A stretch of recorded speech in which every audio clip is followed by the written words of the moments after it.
Yon, kamusta mga boss? Welcome back muli dito sa ating munting channel, ang Kanta Kwento. Alright, palakpakan natin dyan. Yon, bago ko simulan to, gusto ko muna i-shout out mga Geromantics natin, mga friends or mga relatives or kung ano man. Lalo na dyan sa Geromantics Global, no? Cavite chapter, Manila chapter, Caloocan chapter, Laguna chapter. Ano pa ba? Baka may makakalimutan ako magtampo no? Yeah, dapat pala tawa.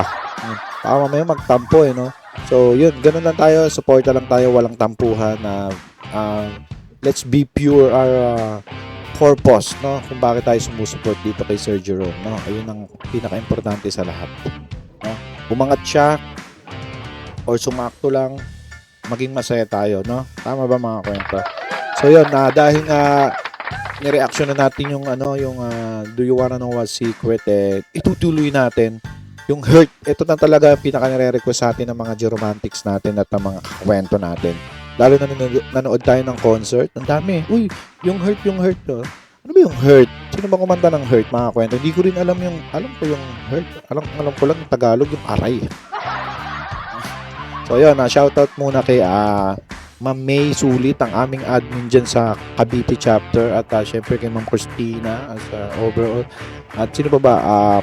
Kay Mami Edna, no? Mami Edna tsaka kay Mami Beng, no? Shoutout kay Mami Beng ng Cavite chapter din yan. At lahat ng Cavite chapter, alam niyo na kung sino kayo, hindi ko na isa-isahin. Yan, syempre si Ma'am Lilibet, no? Ma'am Elizabeth, nandyan din. Ang dalawa nating member na Solidad ang name, nandyan din. Kay Ma'am Jasmine, no? So let's go. Punta na nga tayo dito, mga kwento. Pero bago nga natin i-start to, okay lang ba? Subscribe tayo dito sa channel, no? Isang click lang yan, mga kwento. Sobrang easy lang. Isang click lang, napakalaking support na dito sa ating channel. At comment nyo rin kung taga saan kayo para malaman natin kung hanggang saan ba maabot ang video na to o kwento na to. So let's go nga, mga kwento. Hurt. Ano itong Hurt? No? Ang dami na nag-reaction dito ng Hurt no? So yeah. Let's play na natin, no? Pero may konting interview. Gusto ko yung konting interview dito no? Sa hindi ko alam kung ano yung mga tinanong ni Sir or kung pinag-usapan nila. Gusto ko lang umpisahan doon. So let's go. Thank you very much. Jerome Riverdome. Yeah. Thank you. So who influenced you first, Beatles or Elvis?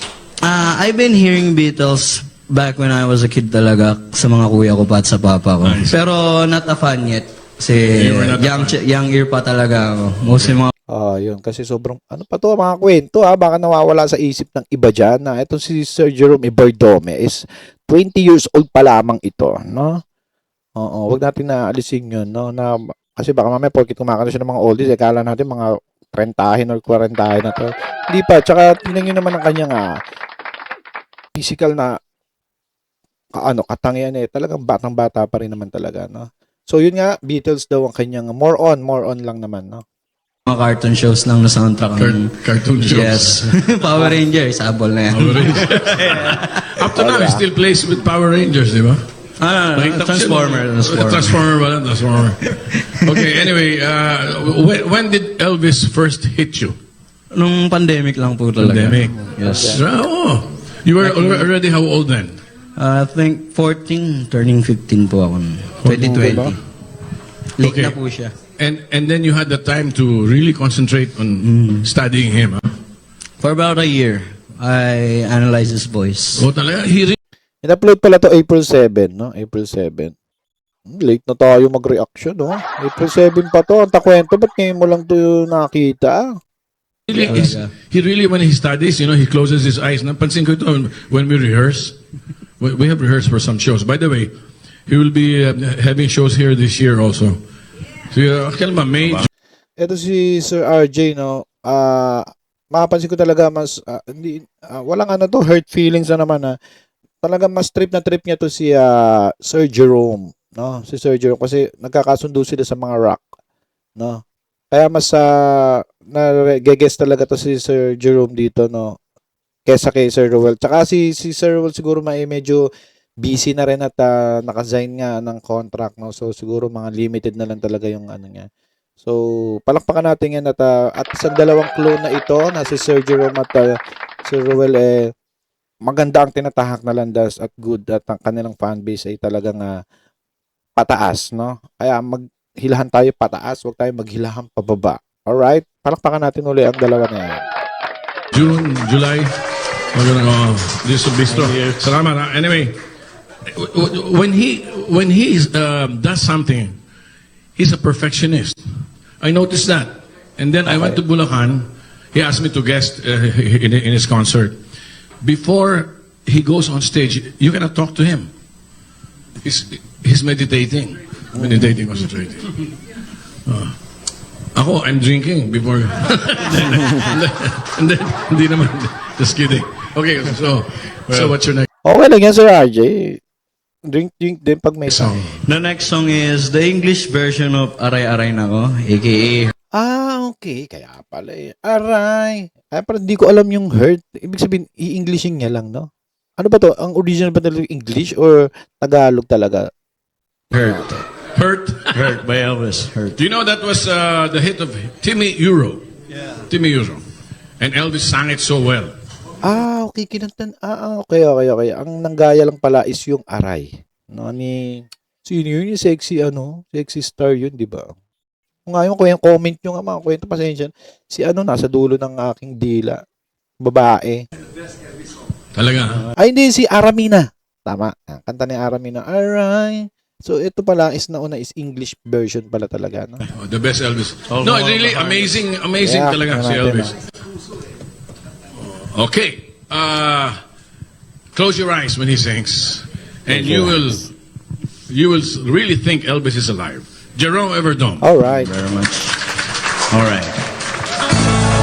Kahit ako rin mga kwento nung una talaga yung sa Itbulaga. Pinikit ko rin yung mata ko kahit review nyo dyan sa unang reaction natin na kay Sir Elvis. Kay Sir Jerome. No? Talagang sabi ko, this is it. Na, this is it.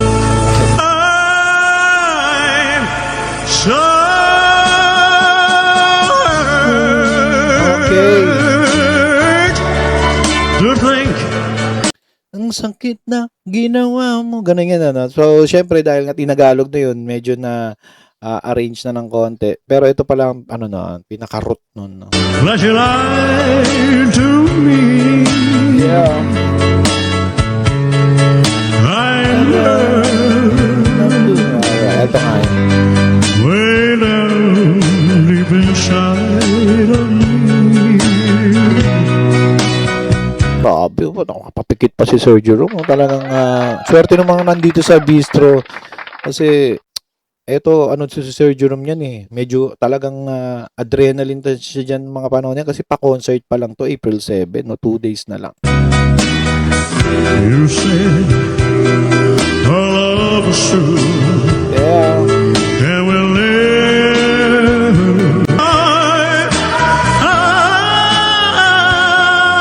Yeah.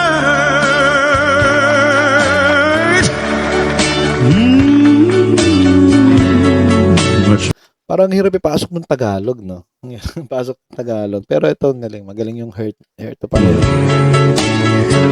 never know. Yes, darling. Yeah. I'm so hurt. Because I still love you so.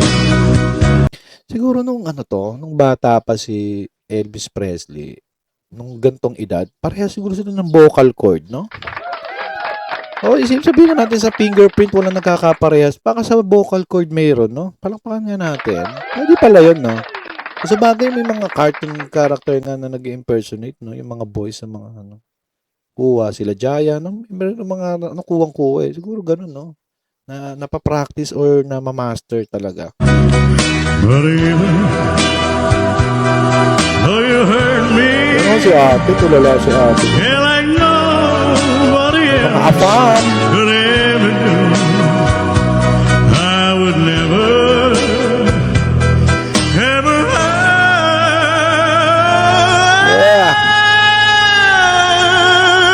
hurt. Yun, di ba, pumirid si Sir Jerome. No? Di mo malaman kung ano ba siya, pang mababa lang, pambiritan, no? Talagang panglahatan talaga, no? Yung tipong hindi mo ini-expect na kakantahin niya, eh, no? Kinakanta niya rin, no? Akala natin yung Elvis lang, ganyan-ganyan. Yung pala, meron din mga ganito. Grabe. Love you. Love.